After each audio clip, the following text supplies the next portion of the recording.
about Standard Oil back in the days with Rockefeller, or today with Amazon and Google as well as Facebook. These companies rule their branches. Amazon rules online retailers as well as transportation, or is on the way of creating a monopoly in transportation. And this somehow takes away the competitive element of the capitalistic system. And be aware that one crucial element of capitalism is actually competition, and that good capitalism doesn't only provide prosperity to a great number of people, but as well as enables everyone to compete in the market. And this is actually what did not happen, and this did not happen in the American Gilded Age. So those who know the history of America know that this was the big companies took over those cartels, and they somehow fixed prices. And what Marx didn't see as well is the consume society think about new fashion which comes out every year. I mean, you don't need to buy new clothes every year, yet everyone does it, somehow follows the trend. I mean, this is a huge market. Think about Zara, these clothes labels and so on. I mean, the owner of Zara is one of the wealthiest men in the world. So this is a huge business. And this false assumption is actually within the core of the Marxistic value assumption, which actually means that the capitalistic system would take those products which some sort of distort and transform their original purpose of use of these products, and would put it in some sort of a new system of measurements. Think about a metric system or those weight system, and in order to make it interchangeable as well as exchangeable in values. This is what the capitalistic system actually does, according to Marx. There is an original purpose of use of a product, like it's clothes, and then the capitalistic system takes it, puts it in some sort of a raster measurements, some sort of a metric system, so that you can compare these clothes are worth. So your clothes are worth I don't know, one hunk of beef or whatever you want to see it. And this would actually lead to the distortion of value, what Marx talked about it a great deal. And this, but this somehow you have to be very careful of that, because this means that someone, and this is indeed the case for in today, if people would wear clothes only to keep warm, then we would all run around in khaki uniforms. I mean, this happened in communistic societies, like in China, partially happens, but behind the scenes, every one of them was fine designer labels, as well as in Cuba happened. I mean, Fidel Castro was mostly seen in this uniform and so on, but in reality, this is not the case. In reality, you do not wear your clothes to cover your body or just to keep warm. Clothes have become some sort of a good which to present yourself to the world, and There is even a very good German saying that means Kleider machen Leute. This means that your clothes say something about you, or they represent you in a way. Or think in today's area, think on Apple. I mean, Apple is a special case, and within the tech industry, there is this discussion whether Apple is this really a tech company, and do they really live up to what they promise, or is Apple rather an accessory, like you would see a jewel? That's the reason why, or is this the reason why Apple phones, for example, or Apple products are so expensive? Because you do not pay money for the sheer mere product or its use. It is rather some sort of some sort of accessory, expensive accessory, a jewel. It somehow is presents your life standard, your and as well as your financial state, you could say. I mean, I don't want to be mean, but you could say, and there is indeed a term for it in economics, some sort of a snob factor. You wanna buy the expensive phones, and Apples are one of the most expensive phones. You wanna buy those phones, show them around to show the world that you have economical clout, that you are wealthy or whatsoever. And you can compare this with clothes as well. I mean, you will not wear Gucci and Armani or what all these labels are just to keep yourself warm, because you could buy yourself cheap clothes as well.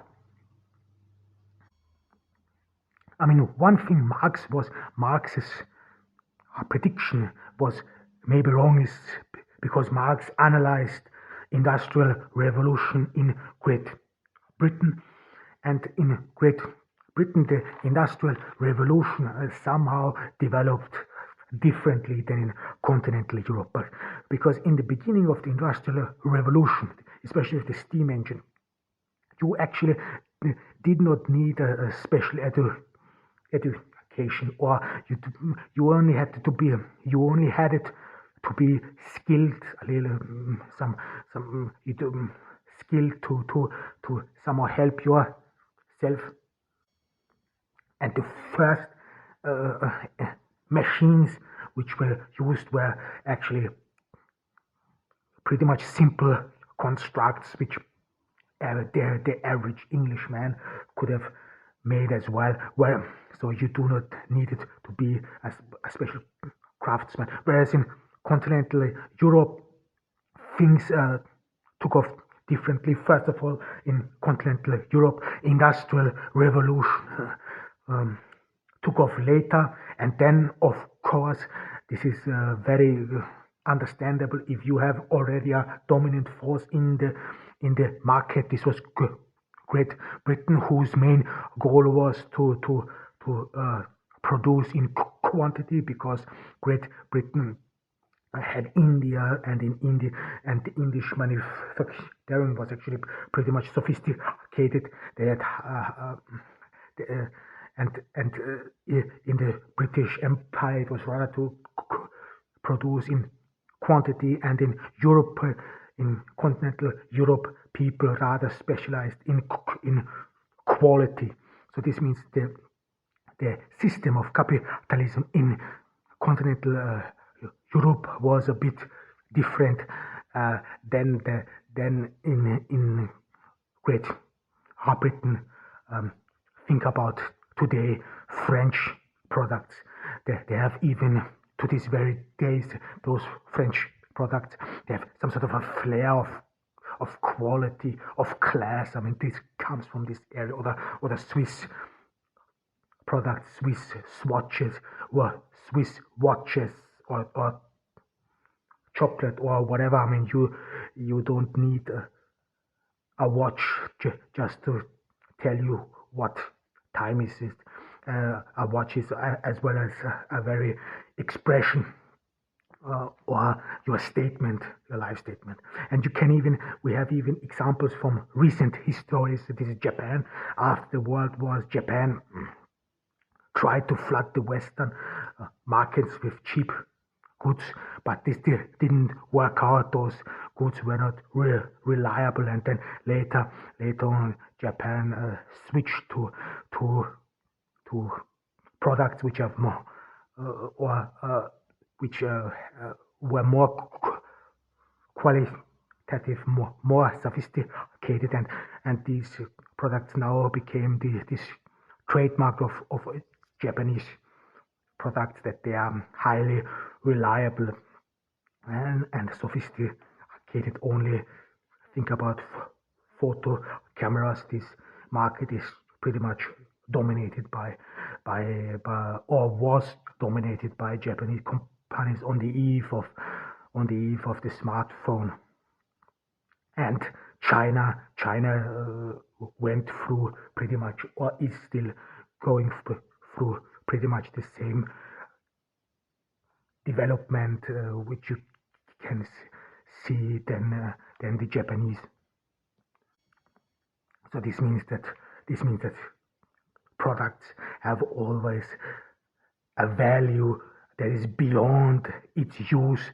So even though the capitalistic system introduced some sort of a measurement so that you can determine what's valuable and what's not, in this case Marx was true or was right, but nevertheless Marx did not see that the capitalistic system, especially in the consume society we are living now, the value is put on a product which goes beyond its mere use, and this is in a way necessary. I mean, imagine if people would think of a product in its bare use. This would not only lead to a Spartan lifestyle, but as well as it would lead to a crumble of the society. I mean, it is necessary that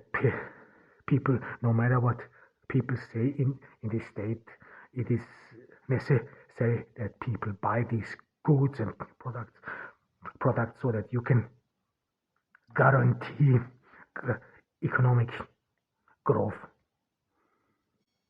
And this pretty much sums up the Marxist perception of change within the system. I mean, it did not come to that. The revolution of Russia was a very different one. This was not of overproduction.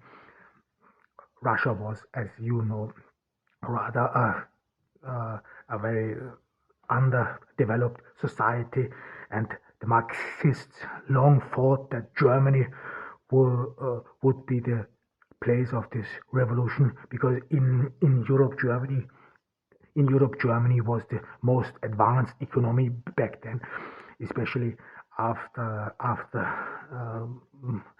the German unification in 1871, but then this did not come about. Neither was China. China was not really an industrialized country, and which then led to Mao Zedong announced that the peasants would be the carrier of the Marxist ideal and the Marxist revolution. I mean, however, what it is, and so it actually came never to fruition. It was rather war,